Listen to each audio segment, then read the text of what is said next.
करावी लागणार आहे। 13 तारखेपासून दिबा पाटील साहेबांच्या शताब्दीचं वर्ष सुरू होतंय। आज जरी शासनानं आपली फसवणूक केलेली असली तरी एक गोष्ट मी आपल्या निदर्शनास आणू इच्छितोय की मुंबईमध्ये मोर्चांना अटकाव करतात, मुंबईच्या हद्दीवर संपवतात, पण ज्यांचा निग्रह तगडा त्यांना मात्र मुंबईत जाऊ दिलं हे आपल्याला आठवणीत ठेवावं लागेल। दरवर्षी विधिमंडळाच्या अधिवेशनावर पार अगदी नाशिकहून इगतपुरीहून लालबावटे हातात घेऊन शेतकरी आपल्या मागण्यांसाठी 150-200 किलोमीटर चालत या ठिकाणी येत आहेत। संख्या त्यांची बघितली की शासनाला नमावं लागतं, त्यांना मुंबईत येऊ द्यावं लागतं, त्यांच्या जेवणा खावण्याची व्यवस्था करावी लागते आणि आंदोलन संपलं की त्यांना नाशिकला जाण्यासाठी स्पेशल रेल्वे देखील सोडाव्या लागतात। पण हा त्या आदिवासी बांधवांचा, त्या शेतकरी बांधवांचा जो निग्रह आहे, ज्या संख्येनं ते येतात त्या संख्येचा, त्या निग्रहाचा परिणाम आहे, आपण आठवणीत ठेवलं पाहिजे। मध्यंतरीच्या काळात आदिवासी लोक येणार ना, त्यांची नाळच आपली आहे।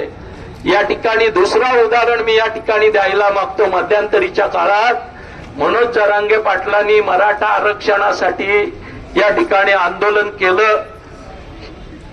ज्या पद्धतीनं ते आंदोलन झालं, शासन मुख्यमंत्र्यांपासून उपमुख्यमंत्र्यांपासून त्यांना भेटायला जागेवर गेलं, त्याच्यानंतर ही विषय मिटत नाही।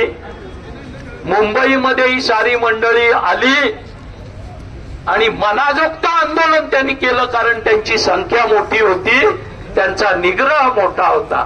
त्याच्यामुळे माझी निलेशराव आपल्याला विनंती आहे, आज आपली संख्या ही मर्यादित आहे, कारण काही असतील, पण आपण थोडीशी समजदारीची भूमिका आज घेऊया आणि जशी या ठिकाणी 31 जानेवारी पर्यंत 31 जानेवारी पर्यंत महानगरपालिका जिल्हा परिषदेच्या निवडणुका घेण्याचं बंधन, ज्या निवडणुका शासन घेत नव्हतं त्या जबरदस्तीनं सुप्रीम कोर्टानं यांना घ्यायला लावलेल्या आहेत।